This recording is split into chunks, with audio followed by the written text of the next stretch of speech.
Okay, I was just looking at your research topics again. Huh?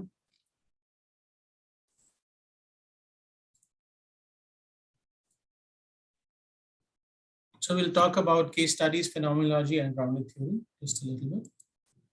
So first of all, what is case studies? Case studies basically involve the study of an issue explored through one or more cases with a bounded system.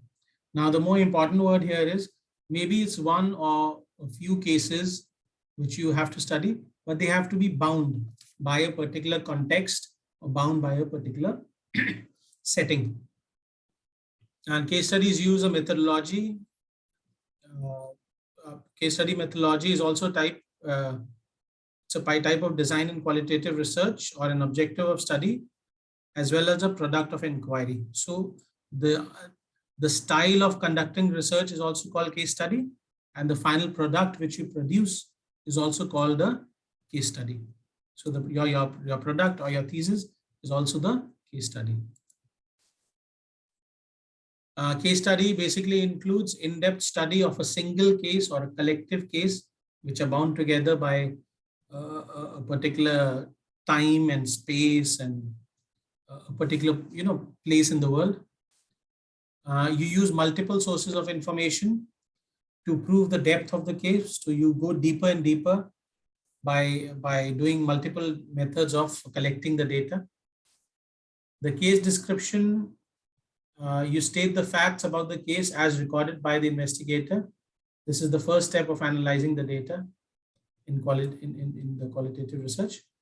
And case-based themes, you will be analyzing the data for specific themes, aggregating the information into larger cluster of ideas, and providing details to support these themes. So again, you'll have to do thick descriptions trying to understand this theme. Sorry, I'm getting messages on the other side. We are having a income tax briefing happening on another Teams meeting, so messages are coming from there. Okay, also other adults over here, please, just a reminder, the income tax is due by the end of this month, so please submit your income tax returns. Just a public service announcement from my side. So continuing case studies, it has to be bounded system. Case study cannot be open. It has to be bounded by time. For example, you're doing the data collection in a period of 6 months in the year 2021, 2022, 2023. It has to be, case studies have to be bound by a space. That means it's in Kuala Lumpur or Klang Valley or in a single campus or in Subang Jaya. It has to be there. And it has to have a single case. That means a single group of community, for example, a campus community. It's one group of people. And then you talk about the reactions of the group in that campus. You can get multiple sources of data collection information. You can have initial interviews with campus. For example, we're talking about campus. So campus administrators, students, newspaper reporters. Then you can have expanded interviews with your respondents. You can also gather observational data by doing participant or non-participant observation. You can go through documents which are published, audiovisual materials which are available. Then you describe the case. You can do a narrative structure to describe all the details, including the quotes of people, of various respondents within those interviews. And you spend considerable time describing the setting of the case. So when you're doing case studies, it is like, like making a movie. You have to really build the settings. When you're explaining the settings, it is not very, what's the right word? Sanitized. You are in the thick of things. So you have to explain everything. If somebody is doing something in a particular way, explain why.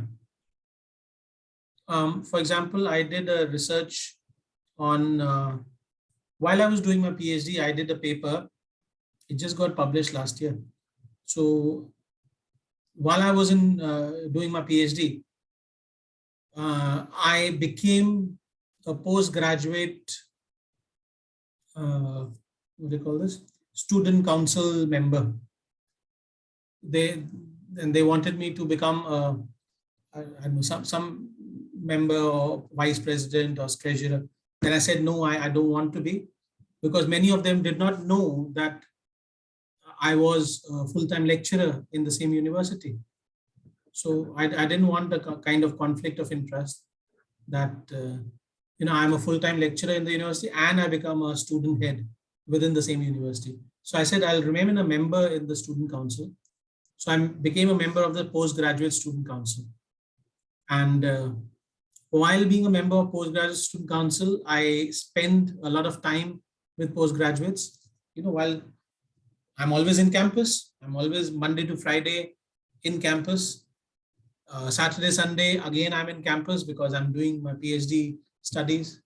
So I spend a lot of time here. I spend a lot of time eating in campus, going to the library, going to restaurants. So when I do that, I spend a lot of time with other postgraduate students. So then I did an ethnographic research because I realized I'll be a postgrad students for at least 4 years as a part-time PhD. Minimum is 4 years. So I spend a lot of time to understand the food habits of postgraduate students in private universities. So, and then I wrote a paper on that. So I spend considerable amount of time describing the settings of the case. Of course, mine wasn't a case study, mine was ethnography. So in ethnography, I explain the settings that we sit down in a restaurant, this is what it is, this is what we're doing. When case studies, you focus only on a very specific group of people. Let's say you focus only on students from China, food choices of Chinese students in Taylor's University, Malaysia. Very specific. China students, food choices when they are in Taylor's University of Malaysia. It's a case study. Then you have to explain what are they doing, where are they staying, what kind of venue is it, what are the sights and the smells and the tastes around it. And that can really help to build the story around your analysis. So your analysis is not very sanitized. It has thick descriptions. You explain the settings and everything about it.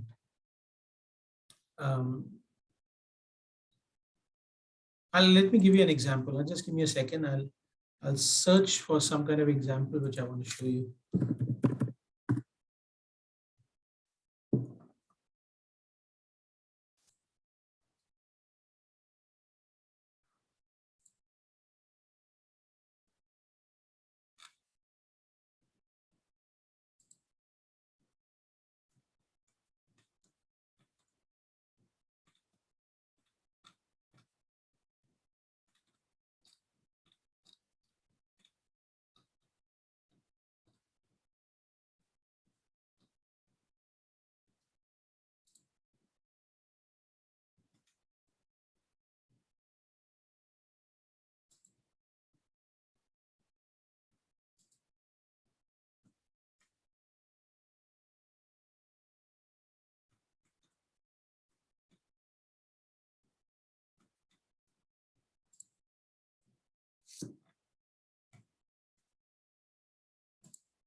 Sorry, I'm not able to find the example right now. Maybe I'll share it with you later on. So just remember that whenever you're doing any kind of case studies, you have to spend a lot of time to describe the settings of the case. Talk more about, don't just directly talk about the answer which has been given. Talk about the situation. Where are you in? What's happening all around you? The sights, the sounds, the smells. What kind of clothes are they wearing? I mean, depends on what's your research question, but you can do things like what are the clothes they are wearing. You can actually make a field note. I had during my research, I used to make field notes. I'll search for a document. I'll show you my field notes. Maybe I have it in my office somewhere. So I'll show you how I made my field notes so you can get an idea, because they really help you. You will forget what happened in the field because your analysis may be 1 month, 2 months, 6 months later. So you'll forget you only remember main data. A lot of other things gets forgotten. That is where photos, videos, or your field notes, anything which you write, you explain about the situation. All those things, jog your memory, make you remember things. And then you can explain things better about, fear, safety, anxiety, whatever is happening with, for example, students in a university. So it'll be much more easier for you to explain.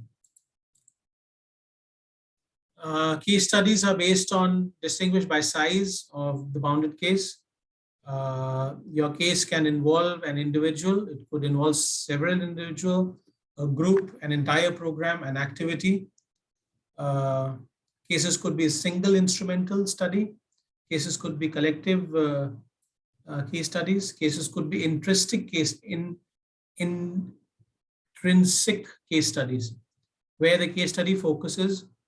The focus of the case is because it is present at an unusual or unique situation, a situation which you may have never seen before, or it may be unusual in the setting where you are in. It's never been done before. So you explain those case studies in detail. The procedures for conducting a case study.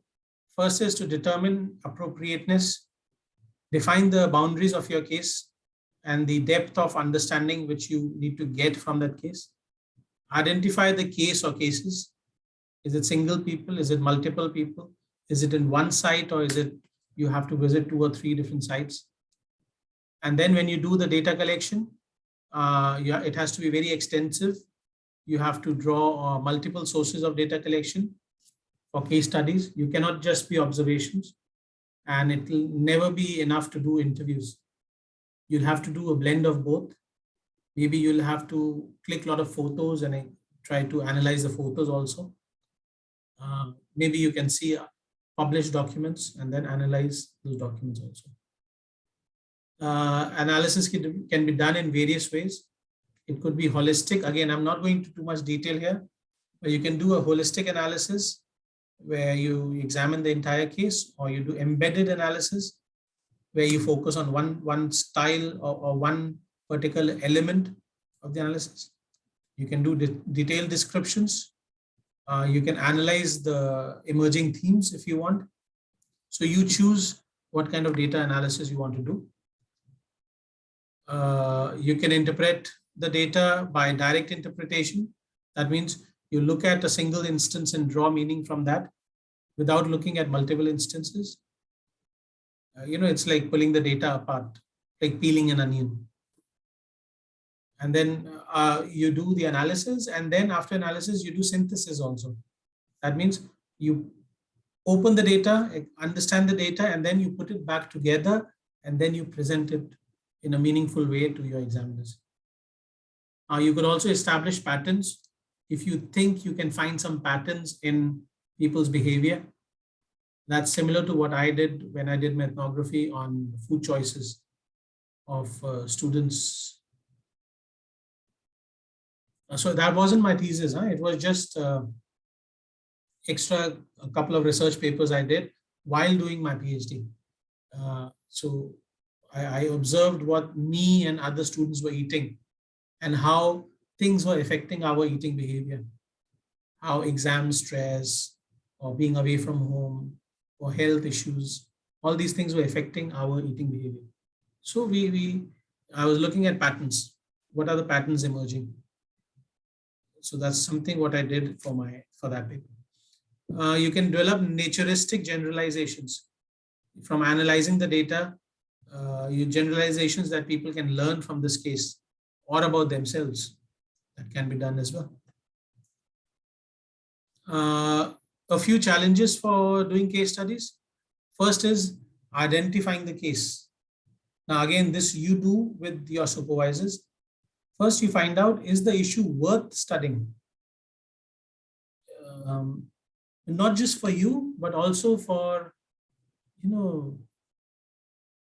again, this is something which really makes me think. Uh, is the issue worth studying? And I personally believe that if you are interested in the topic, it is worth studying already. Now, Creswell says, is it worth studying? I say everything is worth studying. Because if something has not been researched before, that means that's a research gap. But if those people exist on this planet, but their behavior or their attitudes or their problems have not been addressed yet, then you address it. It is worth studying because it's never been studied before. So, but you have to explain it. You have to be able to explain, is the issue worth studying? Does the issue have any value? Does the meaning, will your thesis have any value after you find the answers? And what type of case study will you conduct? You have to talk, you have to discuss with your supervisors. You have to think whether you want to do a single case study or you want to do multiple case studies. Let's say you're talking about university students. So you want to talk about university students' food choice behavior in Taylor's University? Or would you like to go to, like, for example, when I did this research paper, I did it on private universities in Malaysia. So I did it Taylor's University, Monash, and Sunway, because all three of them are together. I'm in Taylor's, Monash, and Sunway are just across the road. Very similar kind of students. A lot of international students come. So I studied private universities in Subang Jaya area, or international students studying in private universities in Subang Jaya urban area of Malaysia. So very focused, but multiple cases. Then you do your data collection. You have to establish a rationale of how you're doing the data collection. You have to be able to get enough information, and also think about, will I be able to get enough information before actually going to collect data? Know your limitations as well. Know your boundaries as well. How will you bound your case study? Will my boundary be based on time over a period of 6 months? Will my boundary be based on location in Subang Jaya, in Klang Valley, in KL? Will it be bound by culture or religion or type of university? For example, private university, public university. Will it be bound by sexuality of people? Let's say you're doing research only on males or females or transgenders or people who don't even align to any sexuality. So you have to bound your case, cannot be very general. For qualitative research, we need to be very specific.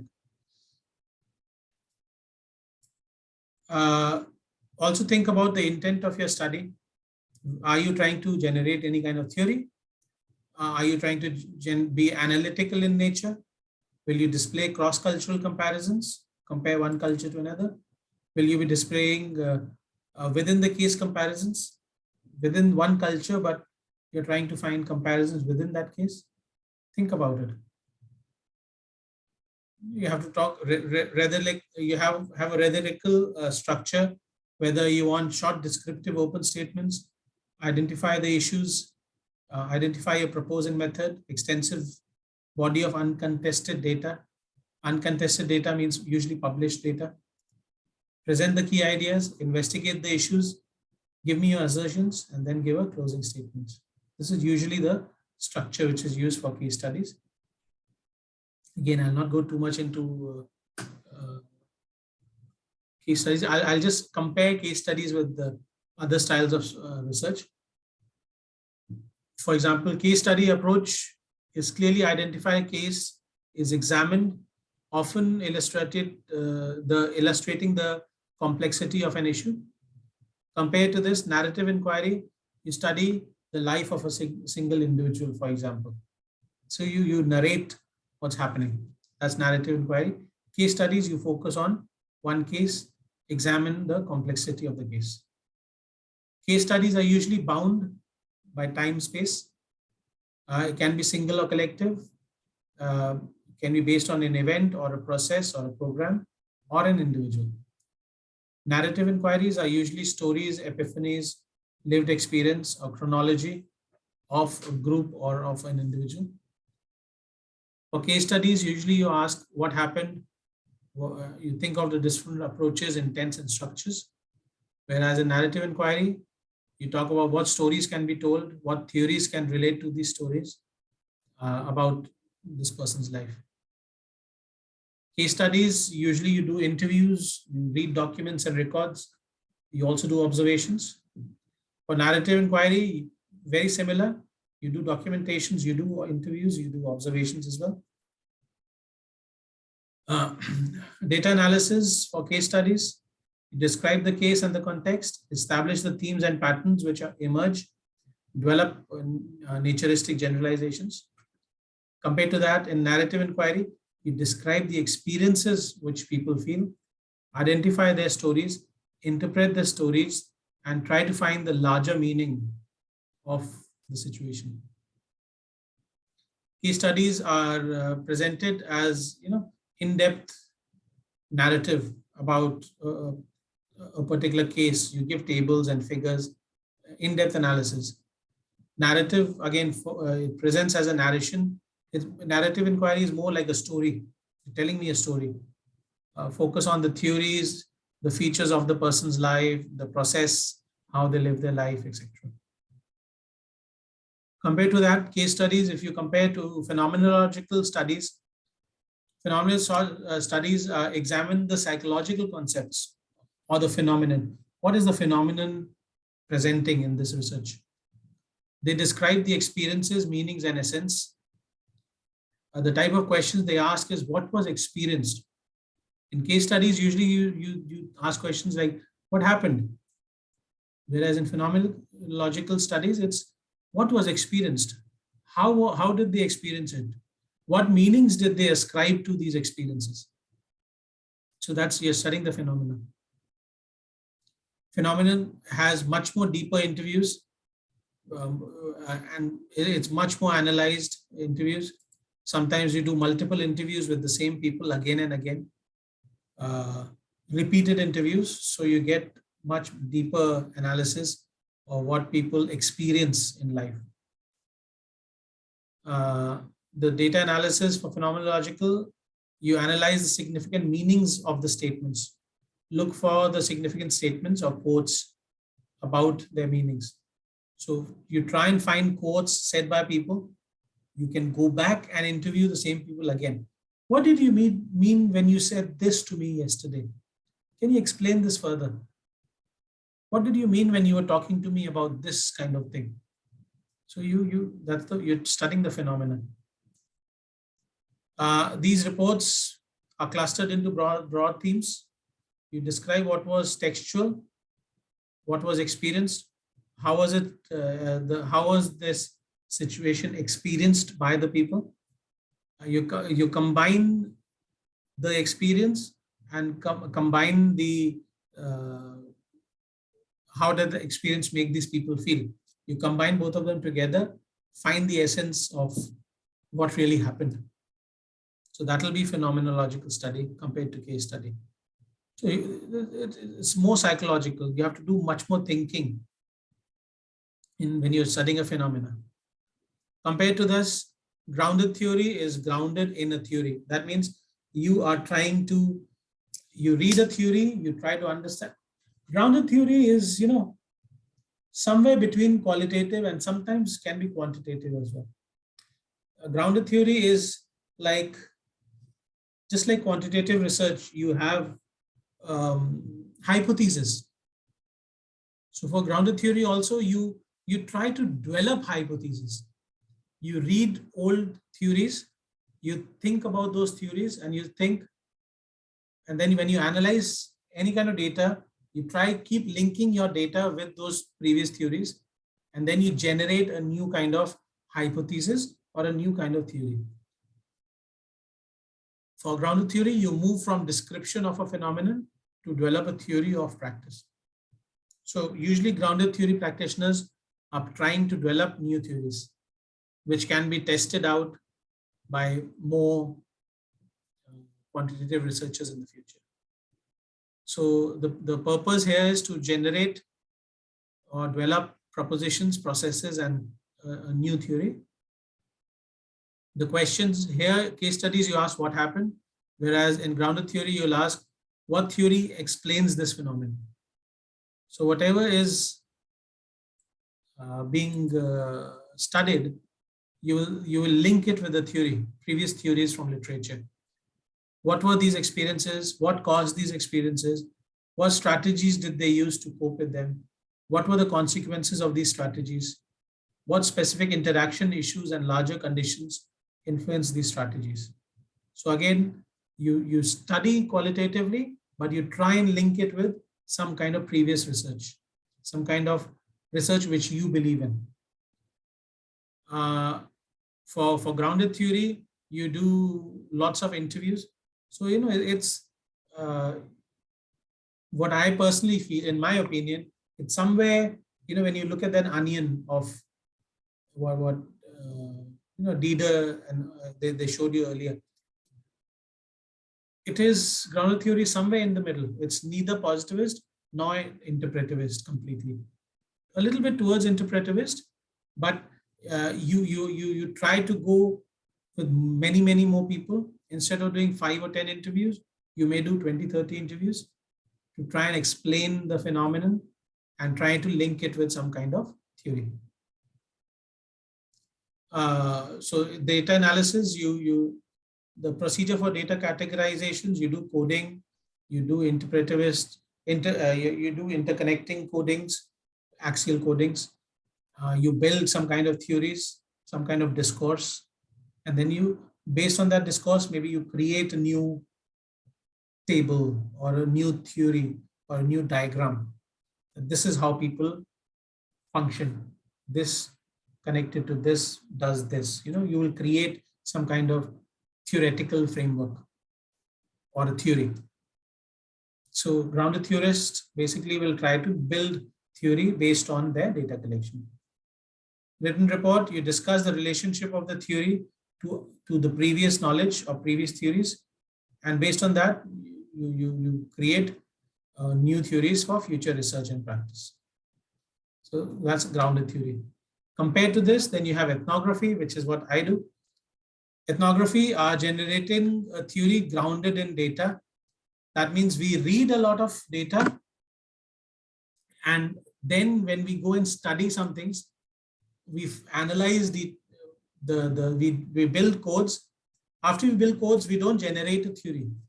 We compare our results with previous theory, and then we see whether our results match or they don't match. If our results match previous studies done in other parts of the world, we explain why it matches. If our data, our themes don't match previous research done by researchers in other parts of the world, then also we will explain why it does not match them. So, we are trying to ground it in data. For ethnographical studies, our purpose statement is usually cultural behavior and language, cultural portrait, cultural themes. So we are focused on culture and how culture affects people's behavior. Everybody comes from different culture, and how that cultural attitudes and behaviors will affect your understanding of a situation. The questions we ask: how did this incident produce predictable role performance within an effective group? So instead of saying what happened, we will ask questions like, how does that affect you? How did that make you feel? What did you do when you faced the situation? For example, I was talking to religious tourists in my PhD thesis. And I realized that some religious tourists, when they travel, they don't get their own kind of food. They're that very special kind of vegetarian food. So then I would ask them in interviews, and I will also observe them, what they actually did.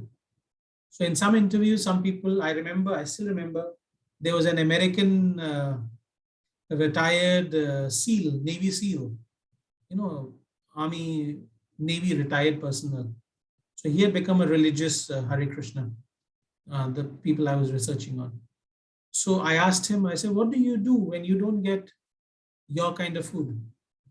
So he was giving me an example that he was traveling from Nepal and he was coming to New Delhi in India by bus. Very long journey, but it's cheaper than flights. So he was taking a bus and he was coming from Nepal. And then he said, oh, we were stopping at night in, different RNRs, the rest areas. And we never got Hare Krishna kind of food. So he was telling me how he would relax his moral values, his cultural values, and how he would get through that situation. For example, they cannot eat meat products, and they cannot even eat vegetarian like onions and garlic. So then he would tell me that, oh, when I saw like they will put some shredded onion on top of the curry, vegetable curry, I would just, as a normal Hare Krishna, I'm not even supposed to touch it. But because I don't have anything and I'm hungry, I'll just remove the onions on the side and then I'll eat the curry in the bottom. So some of them would, they will give me what performances they did. And then of course I'll ask them more about that. Whereas there will be some other people who will not even enter a restaurant. They will actually stand outside the restaurant and let their other friends, non-Hare Krishnas, eat in the restaurant. They'll say, it's okay, I'll stand outside for 1 hour, I'll stand outside. I can't even enter the place. I feel so some of them will make their values, they'll become very restrictive, very strict in the values, whereas some of them will relax their values. So, it's called neophobia and neophilia. So we ask questions, how did that make you feel? How did you react to the situation? What would you have done if this was not the case? So ethnographic is more detailed compared to a case study. Ethnography, again, you do interviews, but these interviews are extended over time. We build rapport with the community in participation. Just like I said, with university students, postgraduate students, I help them to do these postgraduate activities, setting up, those dinners, pizza dinner and this and that in level 6, C6 dinners and coffees and whatever. I come from the hotel school, so I have a lot of experience in that. I would help them. Or go together for a meal. We all go to Sunway Pyramid, sit down somewhere, build rapport with these people. When I was doing my PhD research with the Hare Krishnas, I would actually go to their office. Like the photo I showed you, I met him in a private setting. He took me once to a temple to introduce me to other people. But when I did his interview, I actually went into his office. So I observed him over time in various situations. How do they behave in their own office? How do they behave in the religious temples where everything is more relaxed? How do they behave when they are outside as a tourist, going to a new place? So I spend a lot of time with them in various places.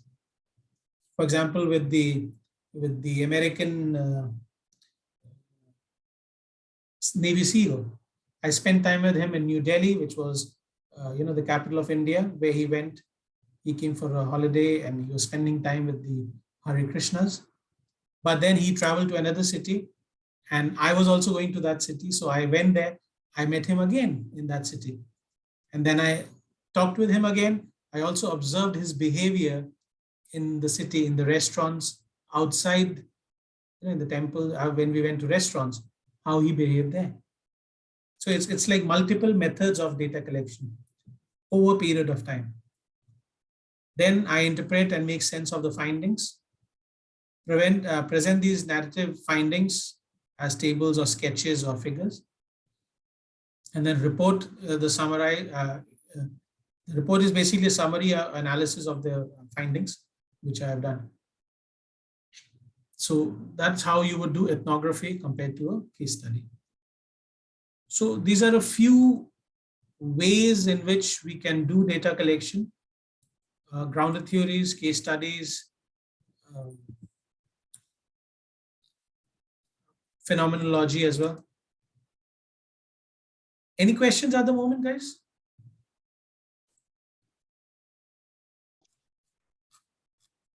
I have too many slides. I don't know whether I want to show you too many slides. I just want to ask you at the moment whether you've got,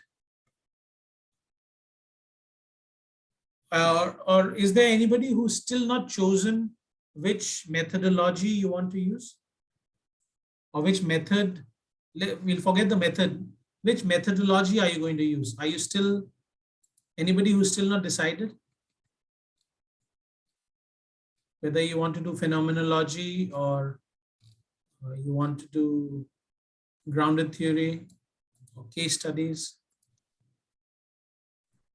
Everybody has decided something? Dr. Mayok? Yeah. Yeah, Denise here. I'm just a bit confused on the terms between methodology and method. Could you further explain it to us? Yeah. So again, see, basically when you're writing your methodology chapter, usually I would like you to start with your paradigm. What is your worldview? What you believe in? So that's like when, like my first assignment, talk about your paradigm. Paradigm is your worldview, your axiology, ontology, epistemology. From the paradigm, when I've understood that you are constructivist, interpretivist, or positivist. Positivist, you should be doing quantitative research. But if you're interpretivist and constructivist, you do qualitative kind of research. Mm-hmm. So that's your paradigm. Under paradigm, you have methodology. Methodology is ethnography, case studies, grounded theory, phenomenology, narrative analysis. These are all methodologies. They are all qualitative methodologies, but again, you have to choose any one of this methodology to do your data collection. These are methodology. Under these methodologies, then you have methods. So under a methodology, you will have methods like interviews, participant observation, non-participant observation, focus groups, clicking photos, making videos, etc. Oh, okay. So paradigm on top, then methodology, then method. And along with method, you also have other things to help you with doing your method. That means, so paradigm, methodology, method. With method, you can do other things like taking notes, doing memoing, or doing field notes. I wanted to show you field notes next week, but maybe you asked me to, let me give you an example of a field note.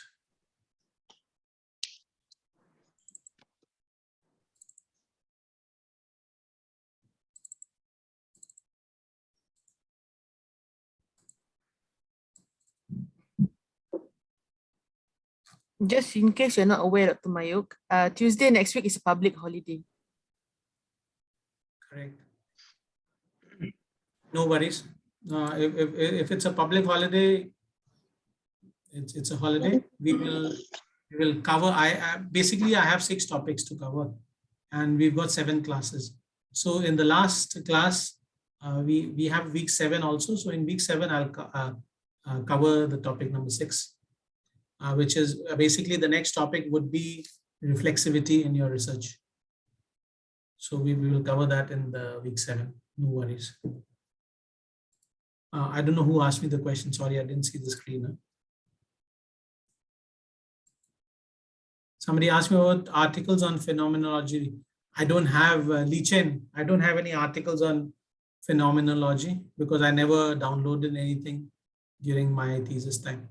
You can just, again, just Google them go to the Taylor's library and you can get them from there.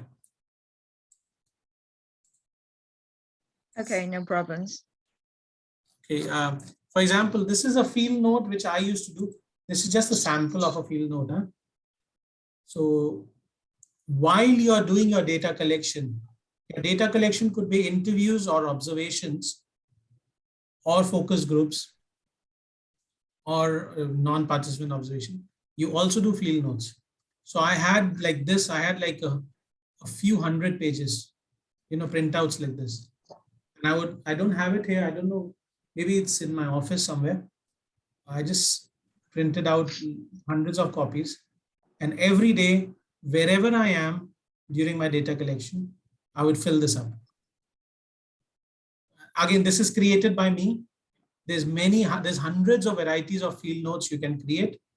This one was created by me for my investigation. So while doing my data collection, I would write, what is the date today? What's the time today? What's the place of observation?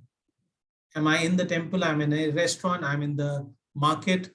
I'm in a tourist destination. I'll write down all this. Specific facts, numbers, details, what's happening at the site. These are like my field notes. I keep taking Sorry, notes. Doctor, is this based on your observation? This was a form which I used to take down my observations. Okay, thank you. You can take down observations on a diary. Sometimes you just keep a diary. Sometimes some technologically savvy students, they just use mobile phones or, recording those voice recorders. Many people do that. So they are like, okay, they'll record, okay, today is Tuesday. I am standing in Petaling Jaya and today is a public holiday. So most of the students around me are not doing anything. I see some international students sitting in Old Town. Most of them are just reading their book. So they're taking notes on their phone and they're observing what's happening around them. Why? Because this observation, what's happening today, will really help you analyze whatever you did today. Maybe you did some interviews, but the interview, maybe they didn't answer you well, or they looked very angry and agitated. So maybe 6 months down the line, you'll forget why he was angry today. But if you can find this page, for example, I used to make paper. I'm old school. So I used to do paper, printouts. You can do a mobile recording on a phone. So you say, okay, 12th of April, 2022, and you record. So 12th of April, you record the situation. Today it's 12 o'clock in the afternoon. It's really hot. Everybody's sweating too much. Most of the restaurants are closed in Taylor's. Students are not very happy. I'm going to talk to this group of people and I want to see what's happening. So then you keep your phone. So after 6 months, when you're analyzing your data, if these people are pissed off and they are angry when you do interviews, and when you read your field notes, then you realize, oh, okay, this is what was happening. So you understand your field notes is like this gives you thick descriptions of your data. So all these printouts, I will find out from my office. I'll find out where I kept these papers. I'll try and show you some sheets what I wrote down. Maybe I'll scan and show you. So I'll write down specific facts, names, details, what was happening around me. Who are the people around me? What were they doing? What was their mood? What was the age, sex, dressing style of these people? How many people were there? What was their ethnicity? What was their culture? So these are all, things I'm writing for myself. Be explicit. Talk about their clothing, their jewelry, their speech, their lifestyle, their choice of cars or shoes. I will, observe, observe, observe. Everything you observe, it can be used for your analysis later. So I will, keep writing. I'll keep messaging myself here. Sometimes I'll make some document. I'll write here what should be observed and all that. So these are my rough papers. Then I'll do sensory impressions. I'll talk about the sights and the sound, objects, present, smells, taste. What was the event? personal response to the recording of the field notes. What was I feeling right now? So this is me. Remember, I am important in my analysis. So what was I feeling today? Was I sad? Did I have a stomach ache? Was I not feeling well? Because that may affect my understanding of situation. Specific words, phrases, or summaries of conversation in insider language.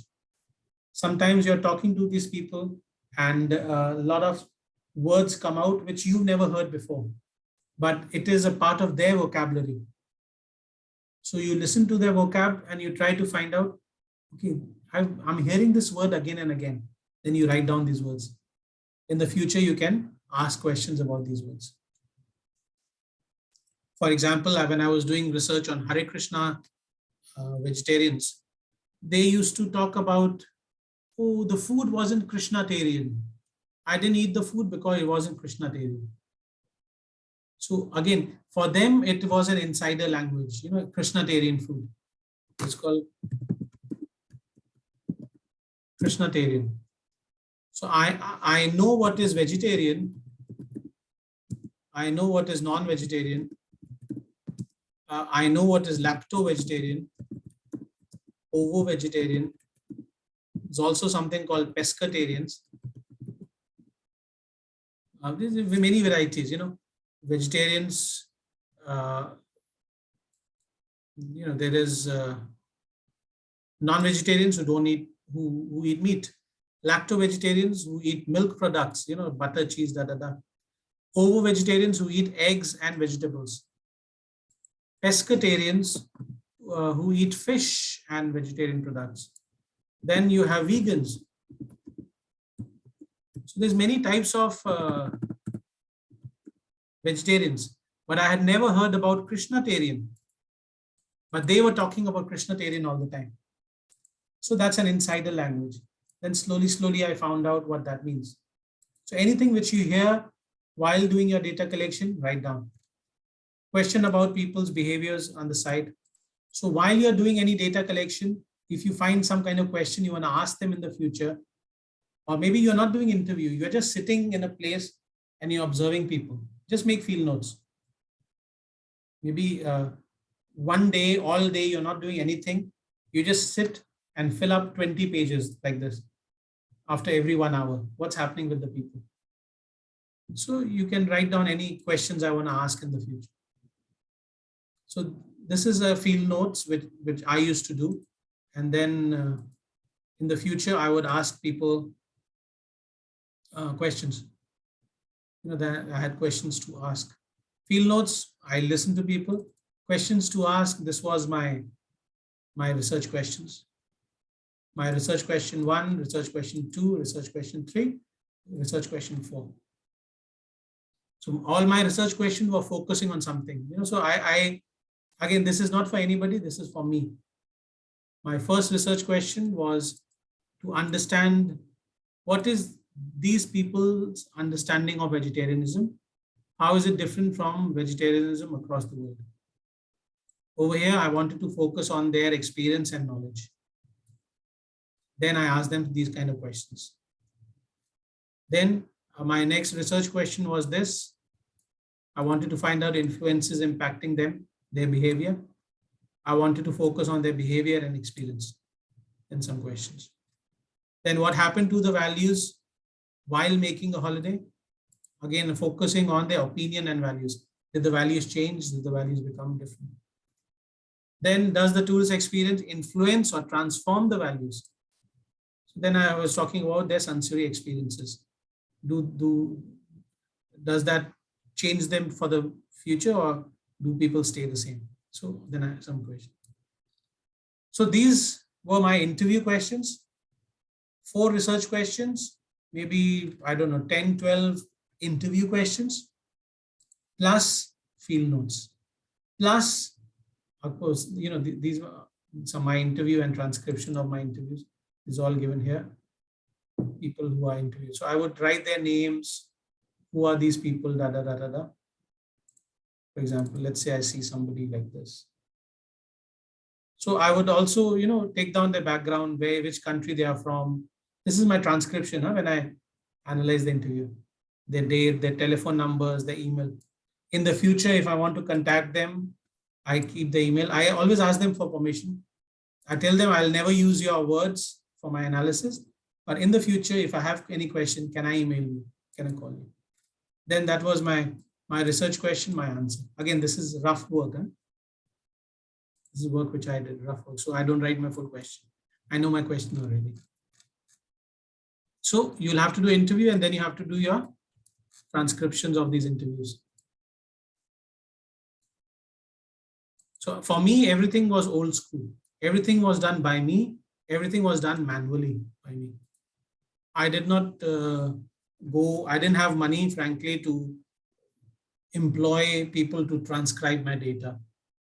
Or I didn't have research students to go and do interviews for me. And that for me is very good because when I did that, it really helped me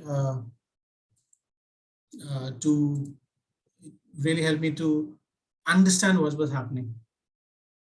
And the best thing which I did, which I think everybody should do, don't be very positivist in your thinking, like a flow chart that I will do introduction, then literature, then methodology, then I'll do data collection, then analysis. No.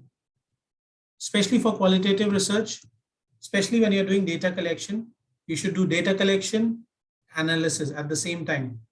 Some more data collection, some more analysis. So this one should be cyclic together all the time. That's very, very important. You cannot do all your data collection. Let's say you want to go to China to do data collection, or you want to go to Langkawi to do data collection. You go there, you collect everything, you come back. Then when you try to do analysis, you realize, oh shit, I should have asked this. Oh shit, I didn't do this. Oh shit, I forgot to do this. That's a problem. Do your data collection in the morning. At night, I know you will be super tired when you're doing data collection, especially qualitative research. But when you're free, when you're at home, or when you're sitting in your hotel, eat your dinner, listen to the recording maybe. I personally, I made my timetable. Morning 4 o'clock till evening 7 o'clock, I would do data collection, come back home or wherever I was staying, eat dinner or buy some dinner from the restaurants, again, if I'm outside. By 10 o'clock, if I'm in the hotel room in a different city, switch on the aircon, have a shower, I'm relaxed, had my dinner, and then from 10 o'clock in the night till maybe 12, I will just put on the earphones, listen to my laptop. What did I record today? And if I can transcribe, if I'm not very tired, I'll transcribe.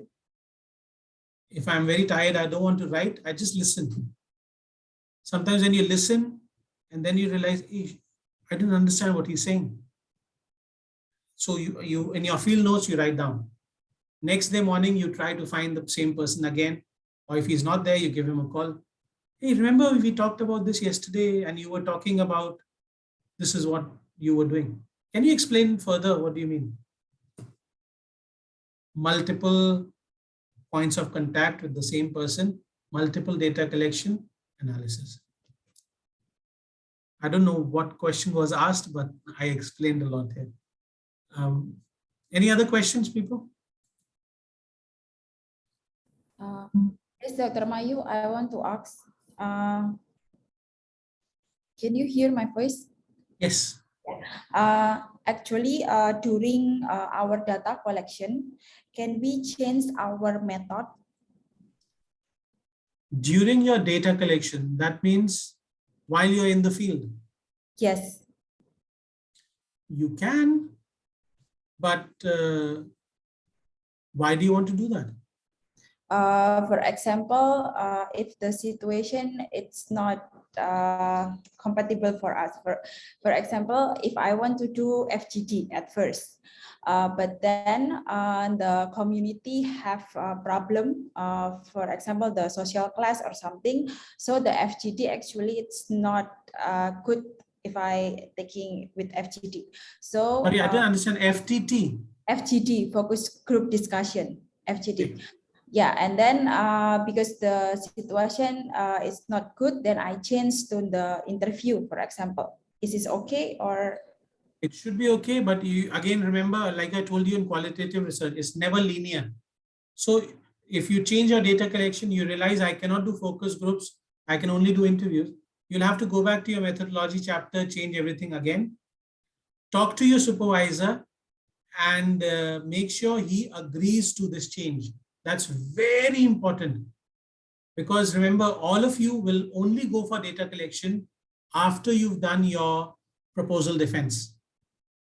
Proposal defense means 3 examiners have already approved your topic, they've approved your research questions, they've approved your methodology.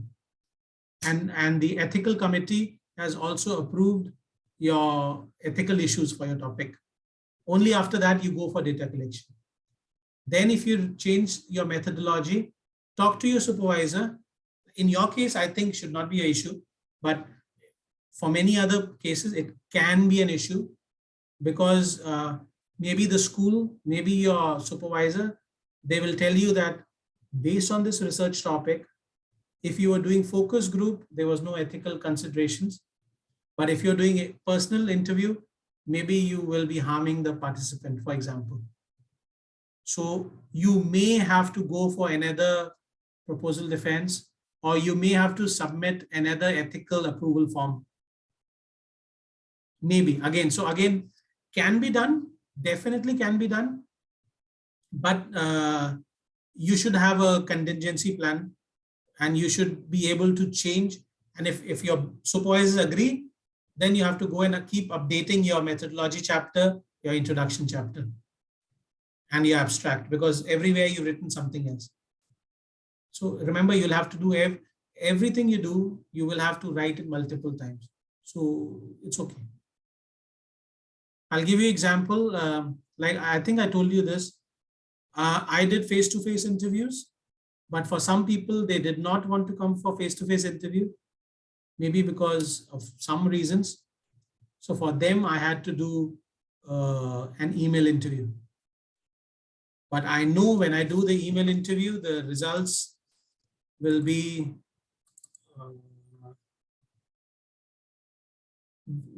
very small. They'll not give me a lot of details. I'll show you the example of what I'm talking about. Just give me a second.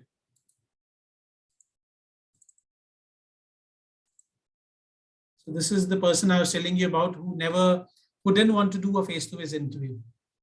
So I wrote down, okay, mid-30s Indian person. So you see my full questions, because this was my Word document I sent to him. And this is his answer, 2 lines. Compare this to maybe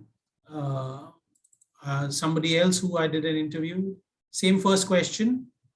See the size of the answer. That's the answer. 577 words. So this is a thick description. I can use this. I can get a lot of data from this and analyze this data. So you compare this one question to this one answer. 2 lines. So that's a problem. So this, for example, this online interview or this email interview was that's all.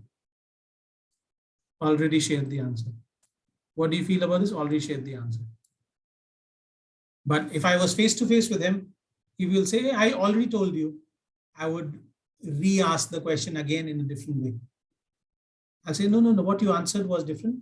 What I'm asking here is something else. So like that, you look at this.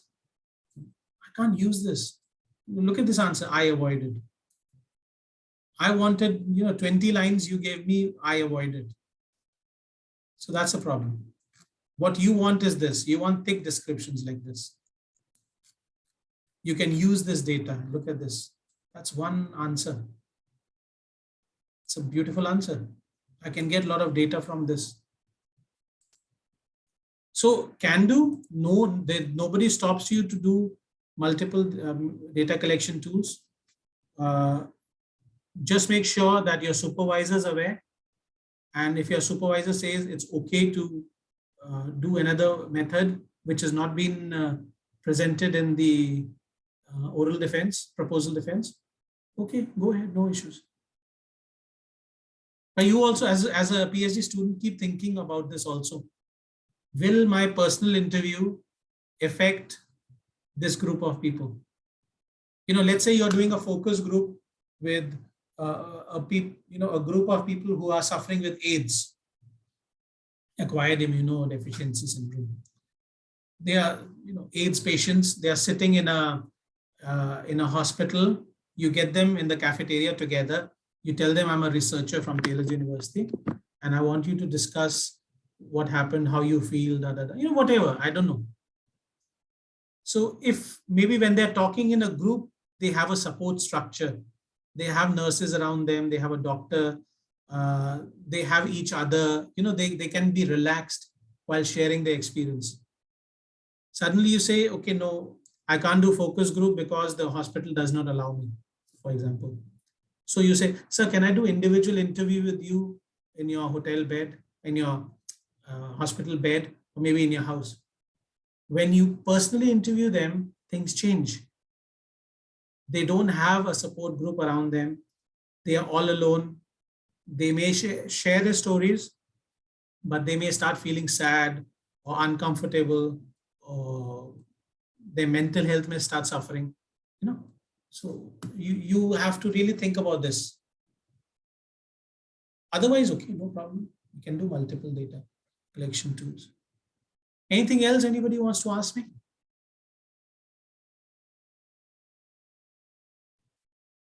Again, regarding phenomenology and all that, you can read more.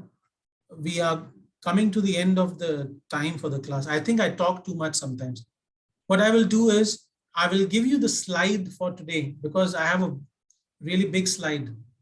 I prepared like 40, 50 pages. I'll give you the slide for today. You can download it and read whatever data I've given you. And again, if you have any questions, bring it forth. Next week, Tuesday, somebody told us, yeah, there is a religious holiday. So no worries. Enjoy your next week, Tuesday. The week after that, next week, Thursday, is your submission. Please understand, do not be late. The link is exactly the same. So it's your first name, your last name, assignment 2. You can write 2 and 3, or just write assignment 2. I'm okay. .doc. Submit it over there. Please read the guidelines properly. Very, very important. Understand the guidelines, follow the guidelines. And for the 4 people who I told you earlier, please try to submit your first assignment again if you want me to give you marks for the first one. So first assignment may be by this Sunday. Second assignment after 1.5 weeks, Wednesday. Yes, somebody's asking questions. So we are off next Tuesday. Yes, Mr. Lowe, next Tuesday is a public holiday. 3Q, okay, thank you. All right, I think with that, I'll finish for today, ladies and gentlemen.